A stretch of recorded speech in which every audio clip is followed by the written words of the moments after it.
My name is John Draper. I'm the President of Research and Development at Behavioral Health Link, and I am delighted to be with you all today featuring Dr. Maya Vijayaraghavan, who is the director of the UC San Francisco Smoking Cessation Leadership Center.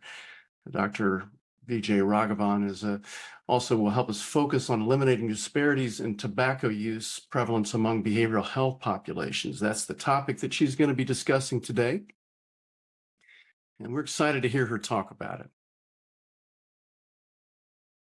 So feel free to visit the Crisis Jam Learning Community site to get all the latest information buzzing around the crisis services community, as well as register for the newsletter. Now, I hate to miss a Crisis Jam, but I know where to go if I do, and that's right here on the Jam site, where I can see last week's outstanding presentations by Dr. Brian Mashara on strategies for assisting familiar or frequent callers to crisis helplines. You got to check that one out if you missed it. And you can find other news updates and resources from the world of crisis services that you might have missed. Dr. Vijayaraghavan will join the growing list of Crisis Jam presenters since 2020, now numbering close to 500 unique presenters, offering a diversity of perspectives on crisis care. So please let us know if you have a topic or we need to hear about anything from a presenter that we haven't heard from. Let us know. We've got some crisis services in the news, and here's a news update from our friend and colleague, Dr. Jack Roselle, who consulted with our BHL R&D team on building a violence assessment for our platform. Jack, you've got some news about how crisis centers can help prevent violence in your new journal article. Can you tell us about it? Yeah, so as a lot of folks know, I spent about half my life doing emergency mental health and about half my life doing violence prevention. Obviously, there's a pretty big overlap there as well. My colleague, Dr. Lila Solomon, and I spent some time and laid out some ideas, really a playbook, a roadmap, if you will, about how we can recognize and deal with and hopefully prevent serious acts of violence like mass shootings. And in the space of threat management, we talk about this idea of being left of boom, right? So someone's building up to an attack, the attack is the boom, right of boom is maybe where we roll in with the recovery for the community. But we have a special role in prevention. We have a special need to think about our own security surfaces and what we do to make sure our teams, be it a physical facility for a walk in a residential program, our mobile teams, our phone teams during actual events. Next slide, please. And so we were able to contribute to an upcoming special issue of the Psychiatric Clinics of North America. I think a lot of you all know Dr. Margie Balfour and Dr. Matthew Goldman, who are the guest editors for that issue, which is entirely focused on crisis services. Well, I was too for the article processing fee to make it open access. It is available for free at this link or through this QR code for the next 45 days. And so I hope folks are able to take advantage of that and maybe find the article useful, but maybe also I hope you don't ever have to need what's in there, but just in case, it's a tool that's there for you. Oh, we need that article. We need the guidance. Thank you so much. We don't talk a lot about violence, and we talk about suicide prevention, but not enough about violence prevention too, Jack. So thank you. Appreciate that. Here's another article from WPR.BRI.com in Rhode Island. They've got this 988 center there that is rocking it with a 98% answer rate and a 2% average speed of answer. Read about that when you get a chance in the link. Also, the Action Alliance's exciting 988 formative research findings on trusted messengers. That's going to be the topic for next week when we come together again for the jam session.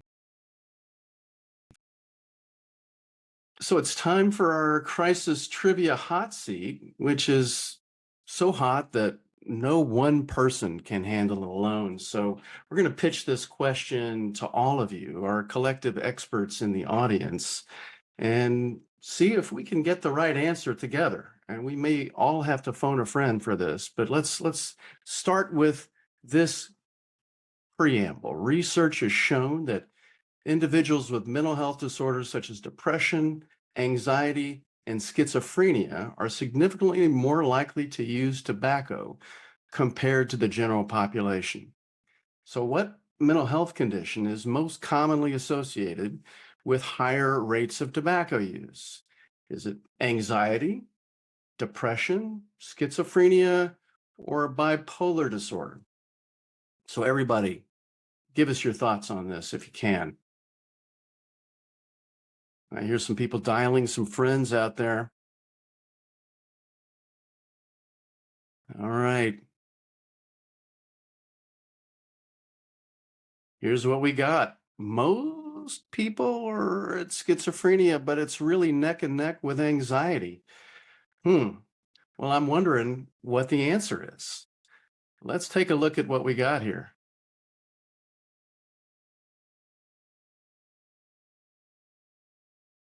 Okay, it's depression.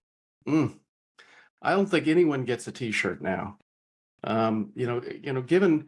Given our answer on the hot seat question, I think we're also going to need some more schooling on this burning issue of tobacco use, mental health, and substance use from our special guest today, Dr. Maya Vijayaraghavan from UCSF Smoking Leadership Center. Dr. V, can you tell us a little bit about this important subject that we don't often talk about? Thank you so much, John. Thanks, everyone. It's really nice to be here. I'm going to go ahead and start my presentation. The title is Tobacco Use, Mental Health, and Substance Use. My name is Maya Vijayaraghavan. I'm the director of the UCSF Smoking Cessation Leadership Center and faculty in the School of Medicine at UCSF. Next slide, please. So tobacco use in the United States is really an issue of equity and health disparities. There are 28.5 million people in the US who use a tobacco product. The population prevalence is around 11%. The most commonly used tobacco product is cigarettes, but you also have e-cigarettes and cigars. But as you can see in this infographic here, tobacco use affects some populations more so than others. I'm going to walk through some of these populations. The focus of our presentation today is people with mental illness. And you can see here that 71%, that tobacco use is 71% higher among people with mental illness than those without. Let's go through some other populations. Tobacco use is over 50% among people who identify as LGBT. Some of the rates of tobacco use is staggering in some populations in the United States. For example, tobacco use is 310% higher among people with experiencing homelessness compared to those without. And when you look at different forms of tobacco products, African-American individuals are 3 times more likely to smoke menthol-flavored tobacco products than other race ethnicities. Next slide, please. So let's come back to people with behavioral health conditions. When we talk about behavioral health conditions, we're talking about any mental illness, substance use disorders, or dual diagnoses. 35% of people 35% of people who smoke have a behavioral health conditions. These are very high rates. And when you actually look at lifetime rates of tobacco use, between 60% and 90% have lifetime use of a tobacco product. When you actually look at who's consuming all of the tobacco products in the United States, we know that people with a behavioral condition, health condition, including anxiety, depression, or substance use disorders, consume 40% of all cigarettes. Next slide, please. So let's get into some of the data. This is looking at current smoking among adults with a past year any mental illness. These data come from the National Survey on Drug Use and Health and includes both estimates from 2021 and 2022. Let's look at the 2 lines. On the y-axis, you have percentage. On the x-axis, you have the years, and the acronym AMI is any mental illness. So the line on the bottom represents the group without any mental illness. The line on the top represents the group with mental illness in the past year. You can see that there is a general trend or a decline in tobacco use between the 2 years.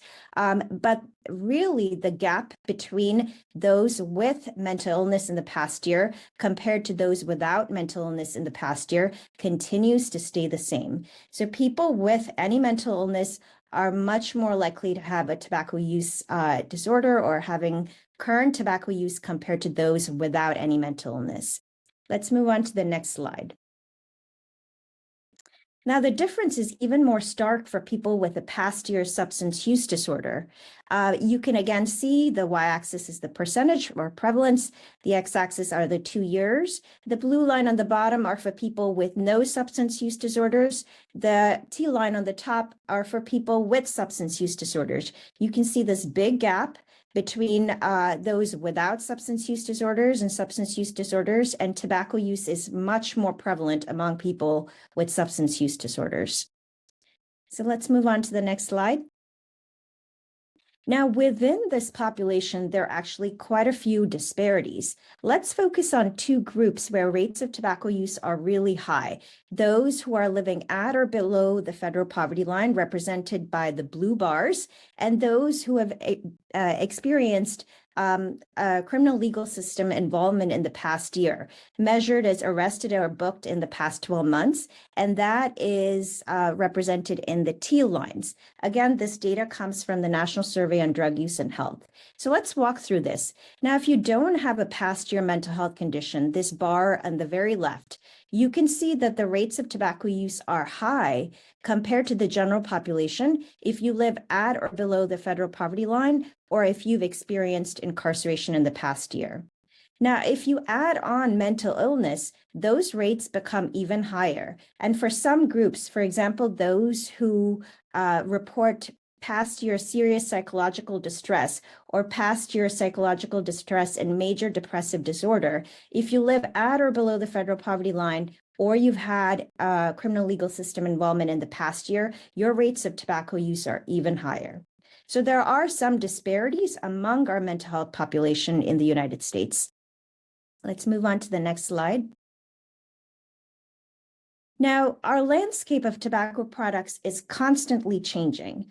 And when I just started talking about this issue, I mentioned that cigarettes are the most commonly used form of combustible tobacco, but we also have e-cigarettes and vaping. And what is the connection between e-cigarettes and vaping and mental illness?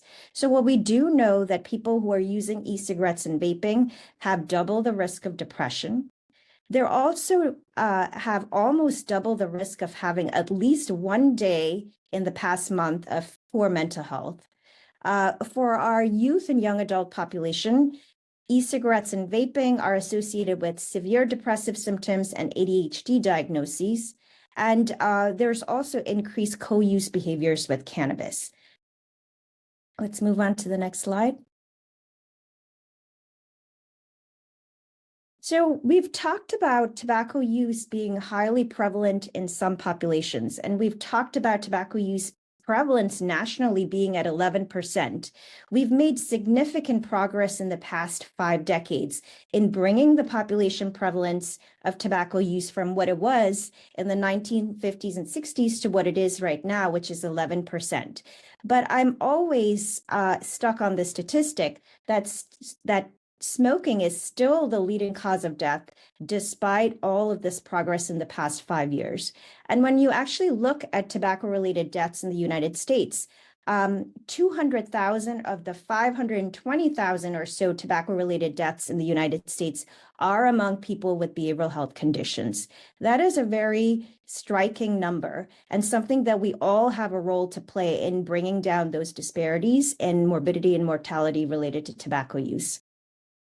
Current trends actually show greater than 8 million deaths annually by 2020, and our priority populations are the ones that are most disproportionately impacted, highlighting the equity issues around tobacco use in the US.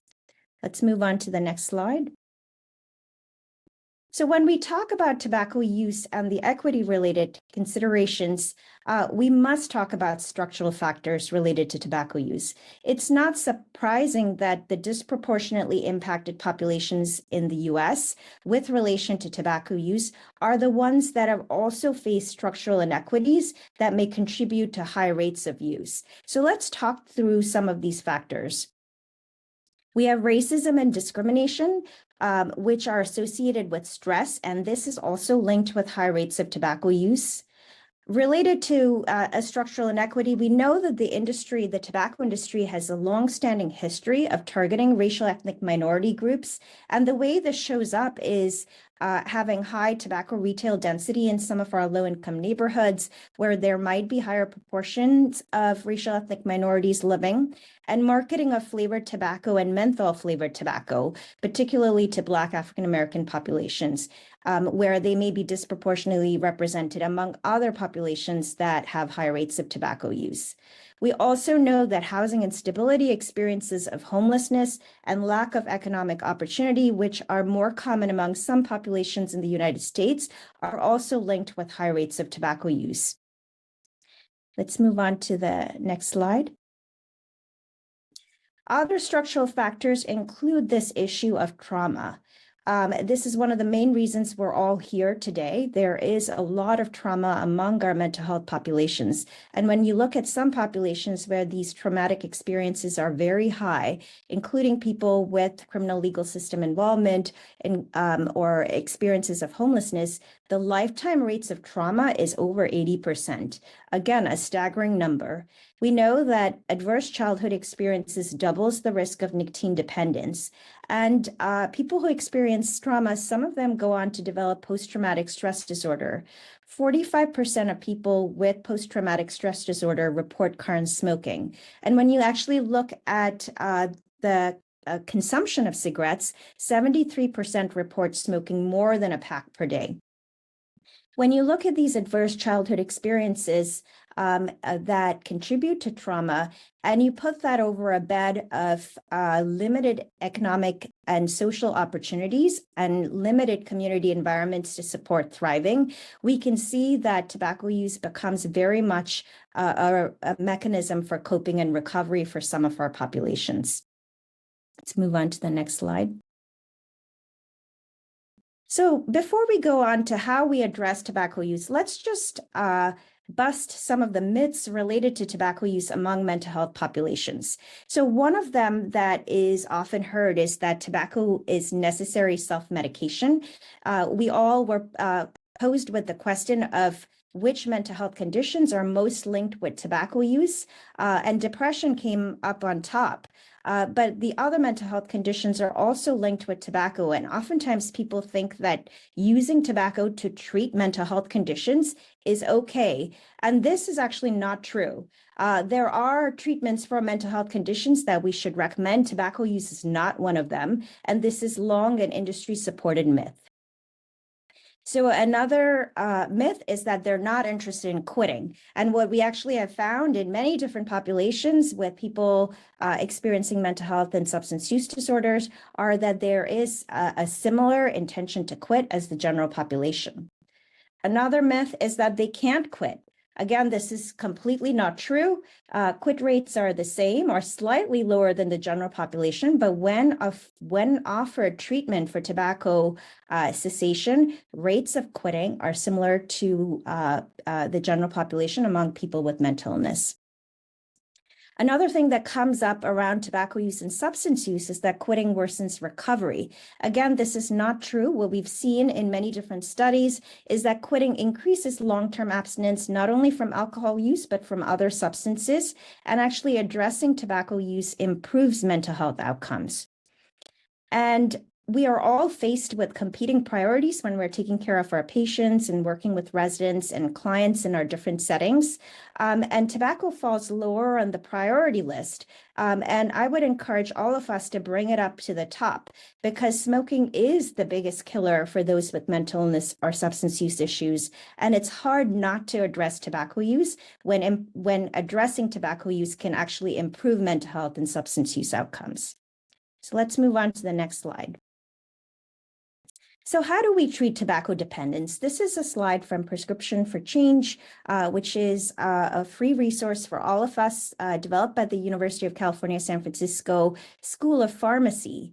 And it shows us that tobacco dependence is a two-part problem. There is a physiologic aspect to nicotine dependence where medications can help. As you all know, nicotine is highly addictive. Stopping tobacco use is linked with withdrawal symptoms that can be really uncomfortable, and medications can help with this. But the behavioral aspect of tobacco use also needs to be addressed. And it's the combination of medications for cessation or pharmacotherapy and a counseling program that can actually help people reduce tobacco use. Let's move on to the next slide. So what are the different treatment approaches? So we do have clinical practice guidelines for tobacco use and dependence, and we have several mnemonics or rubrics that we can use in our different settings, and they're quite easy to implement. The most common one that includes the 5 A's, and it stands for asking about tobacco use, advising to quit, assessing readiness to quit, assisting in the quit attempt, and arranging for follow-up. There are shorter versions of these, Ask, Advise, and Refer, and Ask, Advise, Connect. And these interventions can be done in as short a time as 3 minutes to longer periods of time for a more intensive experience, 15 minutes to an hour. And they can be integrated into every single session that you're seeing someone for their tobacco use. Next slide, please. So let's just go over what is guideline recommended tobacco treatment. As I mentioned, counseling is one of the mainstays. It includes cognitive behavioral therapy or motivational interviewing with a 5 A's approach or 2 A's and R or 2 A's and C. We also have pharmacotherapy for physiologic dependence for nicotine, and these include nicotine replacement therapy, bupropion and varenicline, which are FDA-approved treatments for cessation. Now, combination treatment is preferred over monotherapy. What do I mean by that? I mean that there are combinations of nicotine replacement therapy that can be used together, and this might be the patch and the gum or lozenge, and that is the preferred approach to using only the patch or the gum. Varenicline is the other first-line treatment option for cessation, and you could combine both bupropion and varenicline with nicotine replacement therapy. Tobacco use is a chronic condition. We treat it like we would treat any other chronic conditions, and therefore extended durations of treatments are recommended. And medications can be used to induce cessation attempts. So someone is not ready to quit, but are motivated, interested in moving in that direction, you can start medications prior to the quit attempt to help people or prime them to making a quit attempt. So let's move on.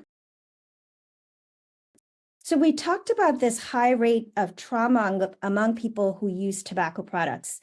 And therefore, our treatment approaches must include trauma-informed care and must be trauma-informed. And this is based on SAMHSA's 4 R's, which realizes the widespread impact of trauma and understands potential paths to recovery, recognizes the signs and symptoms of trauma in clients, families, staff, and others involved with the system, responding by fully integrating knowledge about trauma into policies, procedures, and practices, and resisting re-traumatization of clients and staff. It's important that we integrate these trauma-informed tenets into our tobacco treatment. So let's move on to the next slide. As important as it is to integrate trauma-informed care, it is equally important to integrate lived experience. And what do I mean by this? We need to increase awareness of the role of lived experience in behavioral health care. We need to integrate lived experience workforce in the community behavioral health treatment. It is really important that we include these experiences so that we are able to provide care that is tailored to the populations that we seek to make an impact in.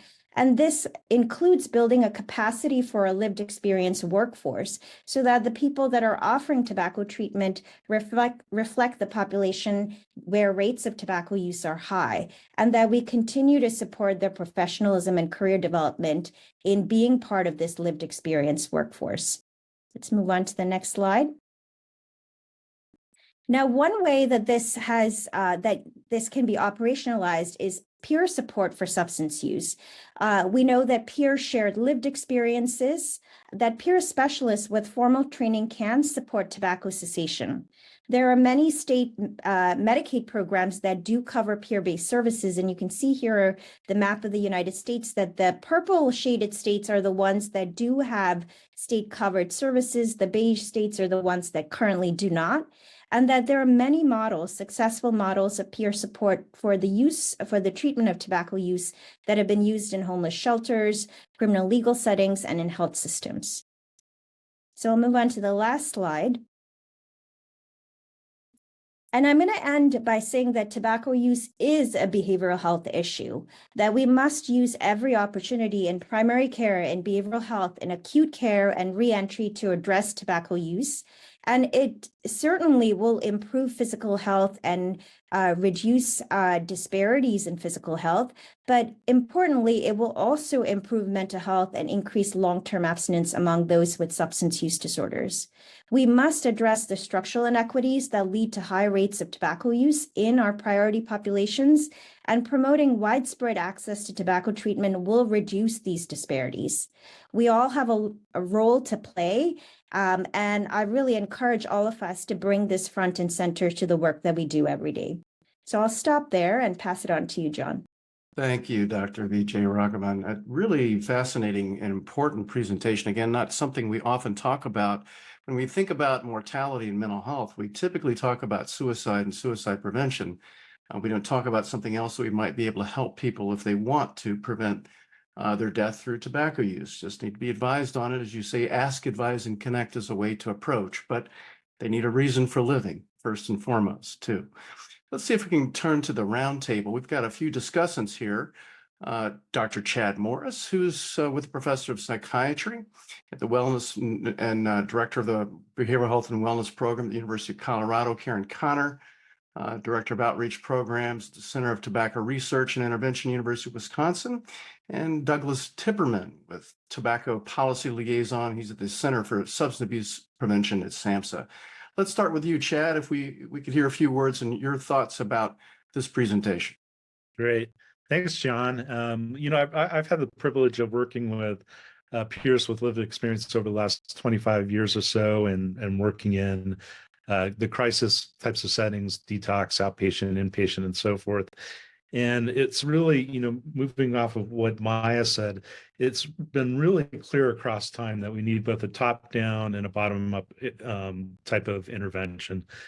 Top-down meaning we really need to encourage our leadership and our providers to overtly provide these types of services. But unfortunately, historically, there's just been a lot of implicit bias against providing these services and providing the same level of access to individuals with behavioral health issues to these services. Therefore, people with lived experience they can make it clear repeatedly, year after year, that they want access to all the evidence-based treatments out there on par with the quote unquote general population. And the fact is they're extremely motivated and they can use these services as well as the general population, and they're extremely motivated to do that work.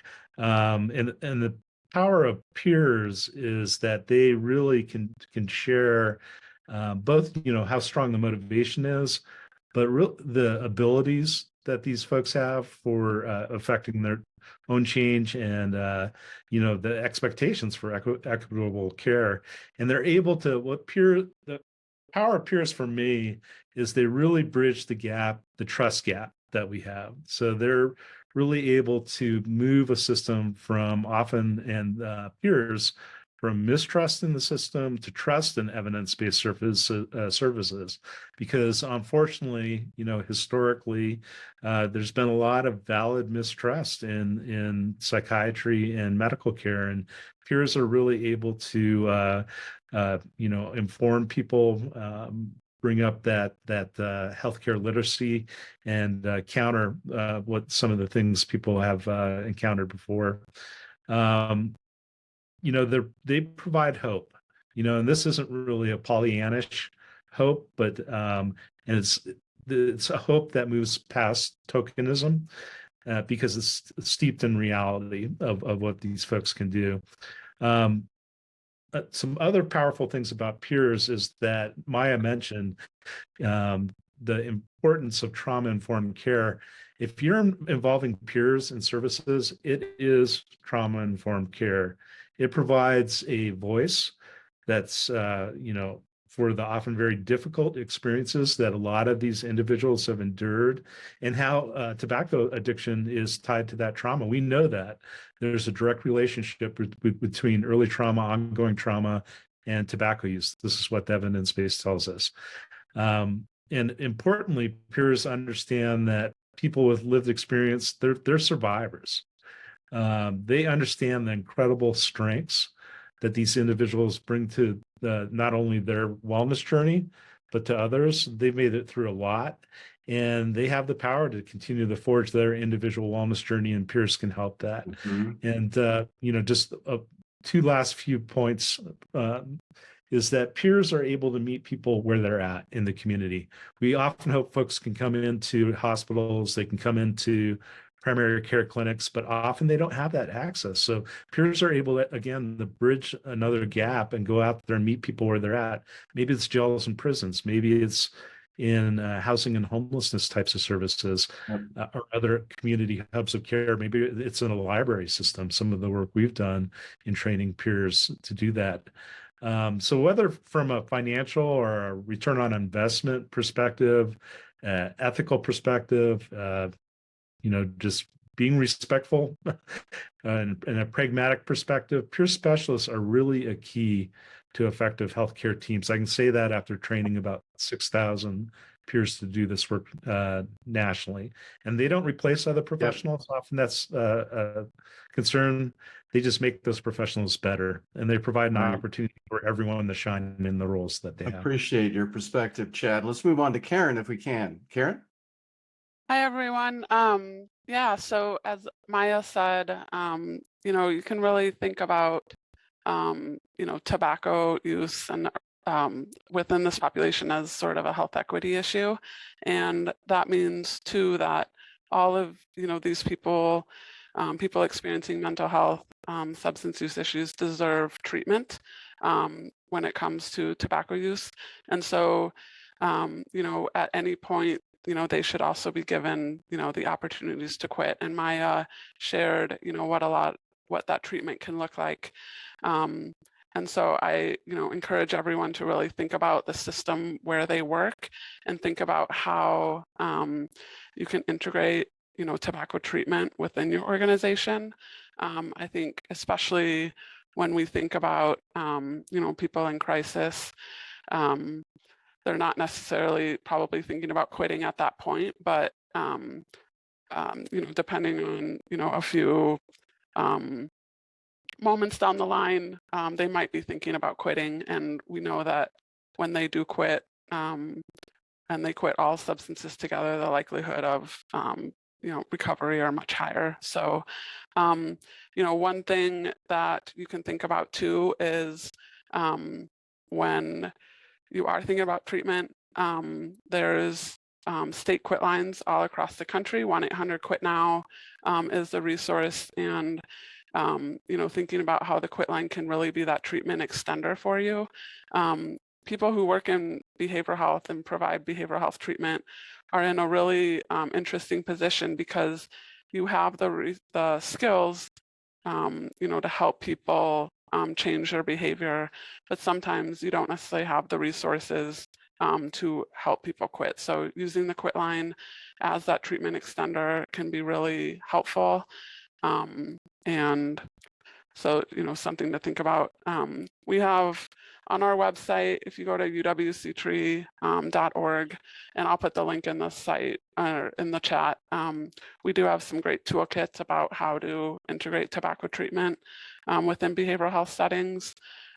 So feel free to, use any resources you need and reach out to me if you have any questions. Very good. Thank you, Karen. Doug? Hi, thank you, John. Can you hear me okay? Yeah, loud. All right. I just want to highlight a few things. In Maya's presentation, she displayed a couple of slides that showed recent data from the National Survey on Drug Use and Health that SAMHSA conducts. And the good news is, since we've been tracking this data for many years, and the smoking rate for people with behavioral health conditions has consistently been decreasing, over the years, which confirms that people with behavioral health conditions who smoke want to quit, can quit and do quit. However, the bad news is, and that was also shown in those slides, is that compared to the rest of the population, their smoking rate still remains very high. So we still have a lot more work to do.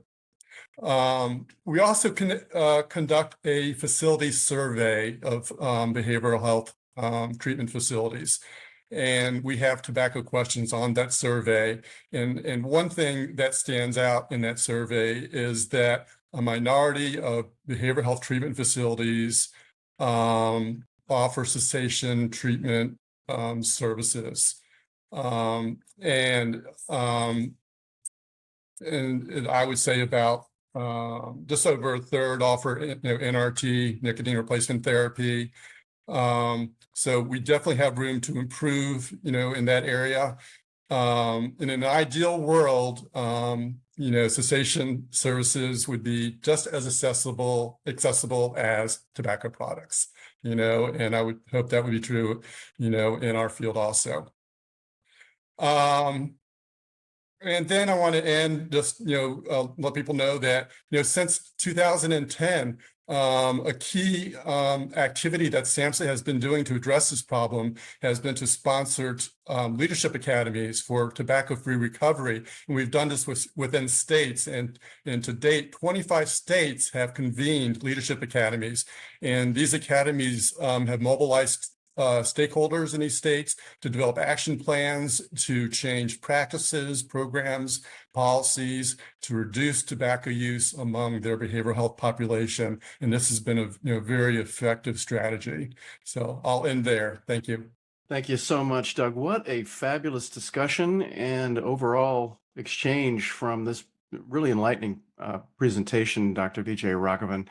Again, thanks to all the discussants and Dr. Maya Vijayaraghavan.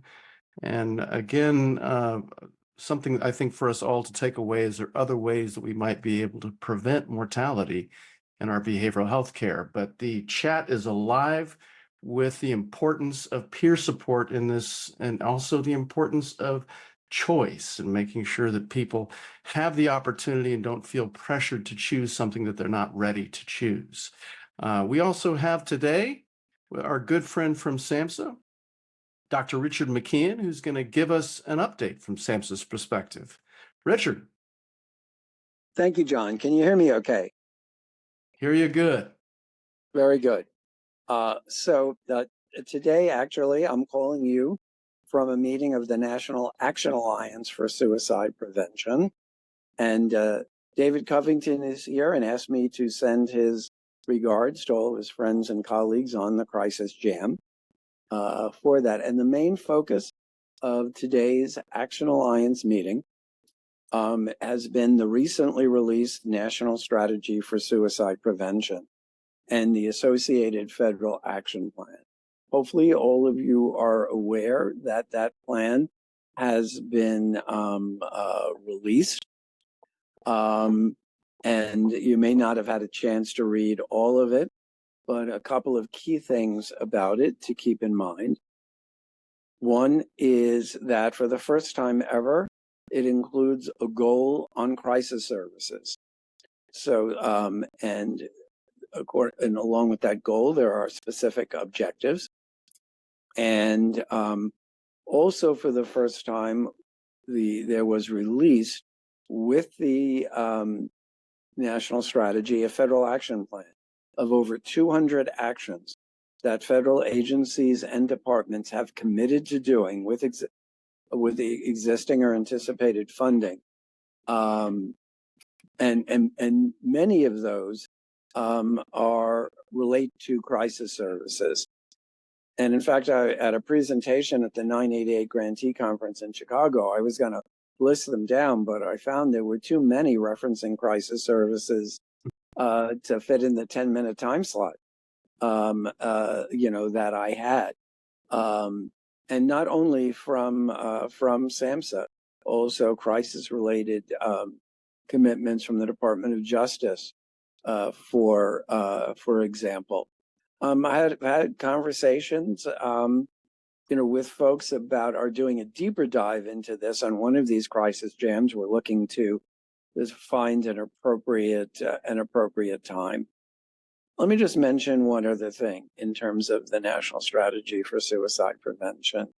A number of groups, the Action Alliance, the Huntsman Foundation, the American Foundation for Suicide Prevention, last week did a briefing and supported a reception by the Senate Mental Health Caucus that was honoring the release of the National Strategy for Suicide Prevention.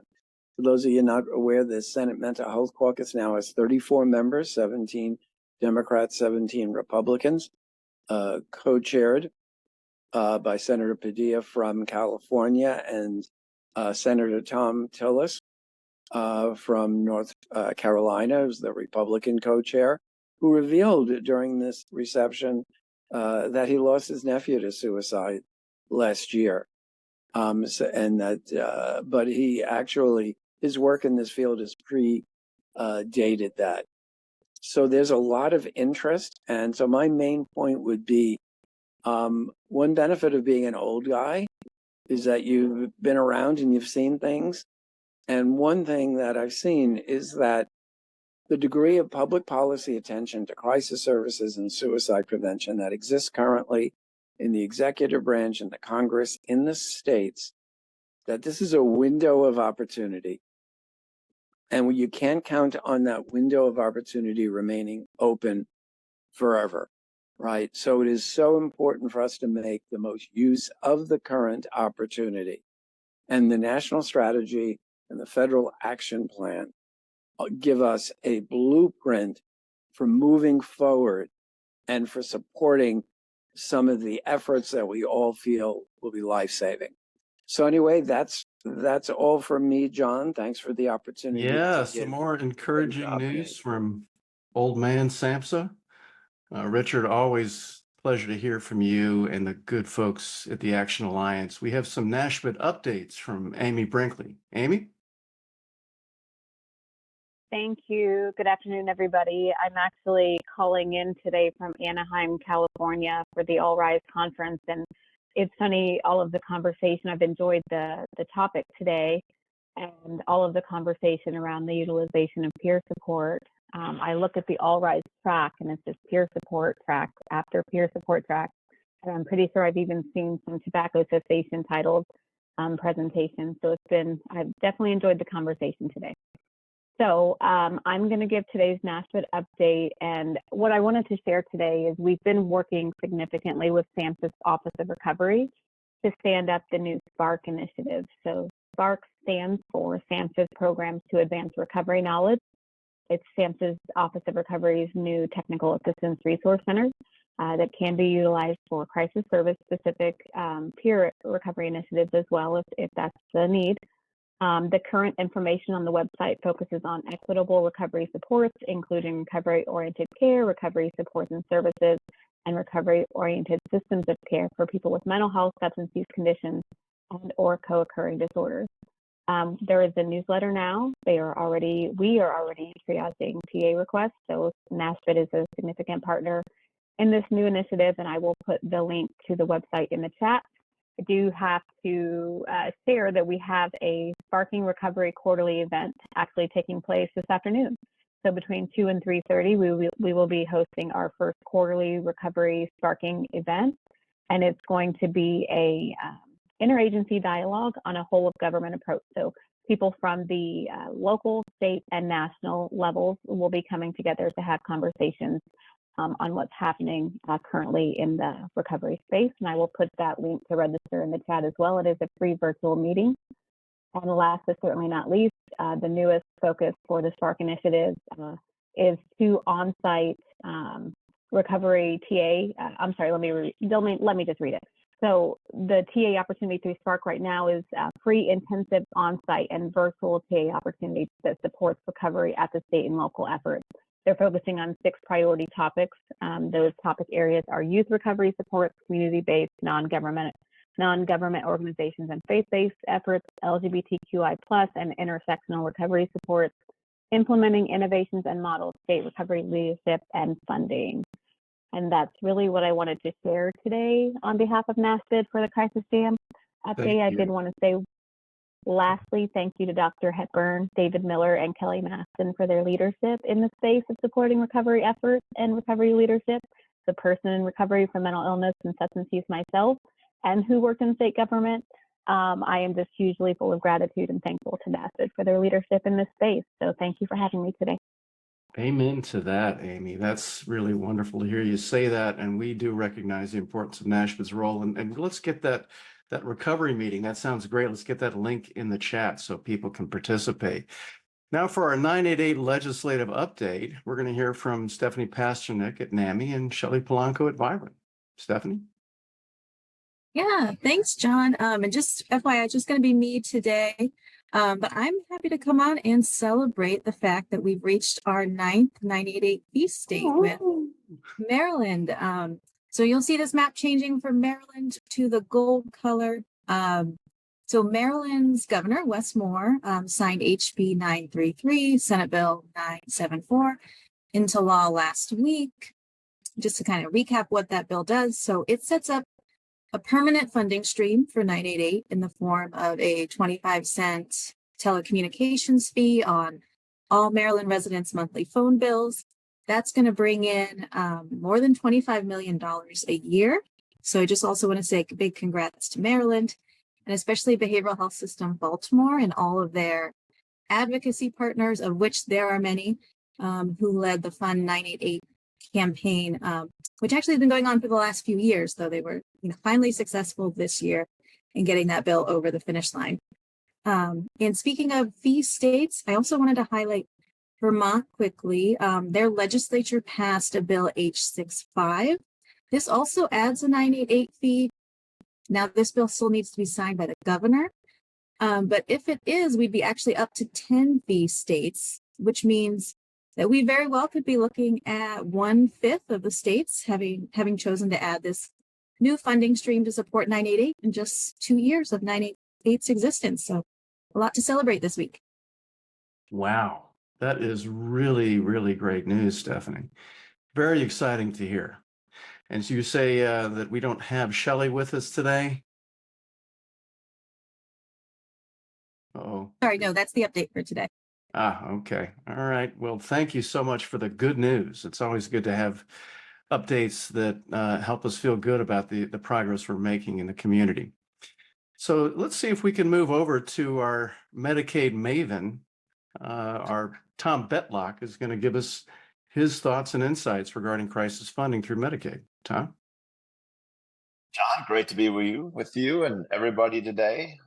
We've been talking in the Medicaid updates about the importance of engaging Medicaid as part of the partner that you want to work with in collaboration in terms of looking at opportunities as it relates to crisis financing and crisis support.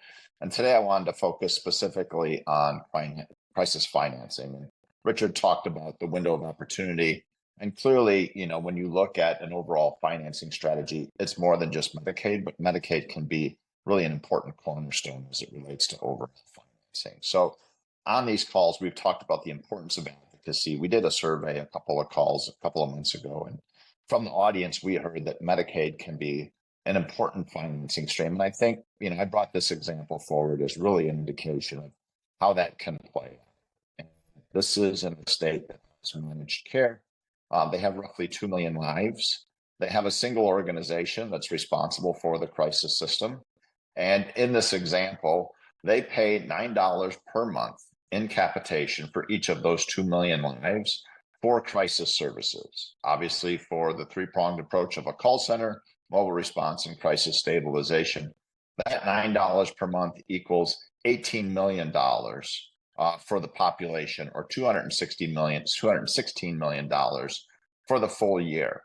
I think what's important is when you start peeling back the layers and looking at how the financing works as it relates to the various funding streams. So in this state that expanded its overall coverage under the ACA options, 27% of the population receives 90/10 financing, right? So the federal government is paying 90% of the overall financing for that population. The state has to come up with 10%. Every state's match is a little different on the traditional Medicaid population, but for this example, I used an assumption of 60-40. 60%, the state has to come up with 40%. Overall, that means that in a system in which Medicaid is financing $216 million per year, the federal government is covering $147 million, and the state's having to come up with a little less than $70 million. So around 68% of the financing is coming from federal sources as it relates to the Medicaid program. So, in this example, roughly 12% is going to call center support, 17% for mobile response, 71% for crisis stabilization.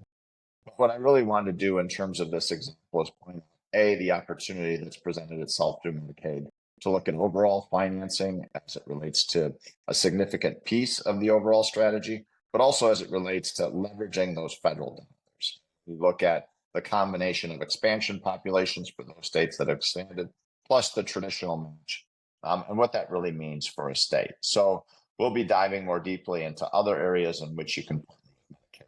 Financing rose to the top as it relates to what this audience felt that opportunity to partner with Medicaid was. And I really just wanted to bring forward a concrete example. It shows the power of the purse strings and how collaboration with Medicaid can work towards providing sustainable funding streams for crisis services. That's really exciting, Tom. And again, you're a living example of what you can do with Medicaid funding in Arizona. So the other ways in which other states can follow up and do something similar is really important guidance. And this is a nice roadmap for states to consider. Thank you. And there's a lot of content out there, John. If folks are interested, we got all kinds of resources. So happy to be with you all today. Yes, please feel free to reach out to Tom. He's got a lot to offer, and our states have a lot to offer if they can just find the cash. All right, our latest crisis talk article is going to be covered by Nashville's Christy Malik. Christy, your talk with Ralph Nieder-Westerman is really, really exciting to me because Lifeline folks labored for many years to get a Wyoming crisis center in the network. They were the only state in 2019 to not have a crisis center in the network. And of course, they have the highest suicide rate of any state in the nation. So the absence was really felt. And so when Ralph's outfit joined the network in 2020, we were all doing the Snoopy dance. So please tell us about this incredible work that Ralph and his folks at the Wyoming Crisis Center are doing. Love to hear from Ralph too. Great, John. And thank you so much for that background context of Wyoming. So my colleague, Day Catalano, and I had the pleasure of interviewing Allison Johnson. She's with the Wyoming Department of Health. Also Ralph Nieder-Westerman, who's the executive director at Wyoming Lifeline, and his colleague, Karen Sylvester, who is the assistant executive director at Wyoming Lifeline. And as John indicated, we wanted to focus on the incredible 988 journey that Wyoming has gone through and how they went from a 0% in-state answer rate to over now 90%, all within just a few years. So, and I'm just delighted that Ralph, hey Ralph, so you could join us today. So love the background. So Ralph, it was just incredible when we were interviewing you and your colleagues to learn more about Wyoming's journey. Can you share your thoughts and reflections on how Wyoming got to an over 90% 988 in-state answer rate? Yes, thank you for this opportunity to share Wyoming's story. It was between our center and the other center operated by Central Wyoming Counseling Service. We combined to get to this 24/7. We're very unique because we've split the state. Wyoming is very large and nobody lives here. So how do you split a state that has a lot of land mass but very few people? And we've come up with the Wyoming way of doing it is we split the state by time. So from 2 a.m. to 2 p.m., my team answers all of 988 calls to the state. And from 2 p.m. to 2 a.m., CWCC Center operates and covers it. So between these two centers and a great deal of dedication and incredible support from Alicia, and Karen on my team, we've been able to do what I thought was the impossible back in 2019. Yeah, that's remarkable, Ralph. And it was very interesting to learn how you guys definitely designed a unique 988 system that would meet Wyoming's needs. So it was very interesting to learn like some of those benefits of having the 12-hour shift and how you covered the statewide coverage. Can you go into a little bit more about how you guys maybe came up with that? And also one of the challenges, and it kind of piggybacks on what Tom was saying about Medicaid and funding, but like 988 funding and sustaining long-term funding. Can you also share your thoughts about that as well that you shared with us in the article? Sure. I should have reread the article. It was so long. It wasn't so long ago, but there's been so much going on. You were talking earlier, and I forgot who the speaker was, about fee on phone lines. Wyoming doesn't have enough of a population to make that feasible. You'd end up having to put $10 a month to cover the cost. The state has 580,000 people in it. I used to live in San Francisco. There are more people in the city and county of San Francisco than in the entire state of Wyoming. The legislature has decided to come up with a trust fund. And the first year of the trust fund, where they created the law that created the trust fund, we were all excited, and then they put no money in it. So we had this beautiful box with nothing. This last legislative session, they did put $10 million in to the trust. So the goal is for it to be 40 to 46 million, which would then be sustainable funding. It's important that we covered the entire state because these are all small towns. I live in Graybull, population 1,651. We actually do have a traffic light, one of two in the county. And if I were in need of mental health services, I would never park my car in front of the office here in town because everybody knows my car or my truck. So people, because of the stigma of mental health and seeking help is so great here, sometimes people will drive great distances so that they're not seen as needing help. So even if we were to divide it geographically, we would need to know what the services are statewide. So between very few people and the need for for people to be able to go to services statewide, this just sort of seemed like a natural outcropping of how we got started. Thank you so much for that. So we just encourage jammers to read the Crisis Talk article. And again, I also want to acknowledge my colleague, Dave Catalano, for assisting with the article. So John, back to you. Thanks, Ralph and Christy. And Ralph, I'm so glad to hear that you all have come up with a solution for Wyoming. And hopefully the next big challenge for you all will be addressing a solution for mobile crisis services in that widely rural state with, again, 580,000 people. Just short of nobody living there, that's certainly enough people for us to be concerned about, and do hope that Wyoming can come up with that trust fund money to take care of those folks and extend mobile crisis services further. It's time for us to start thinking ahead to next week's jam session. We'll have the EDC's Elizabeth Box talking about the Ad Council, the Action Alliance, and SPRC's exciting formative research project on 988 messaging and trusted messengers. And you also don't want to miss the following week's wonderful show with Jess Spahn from Vibrant, talking about their efforts to extend the crisis care continuum beyond call centers. And that's 2 weeks from today. And for now, I want to thank you all for spending an hour of your busy day with us here at Crisis Jam, and we'll see you next week when we spread a little jam on your toast. Take care now.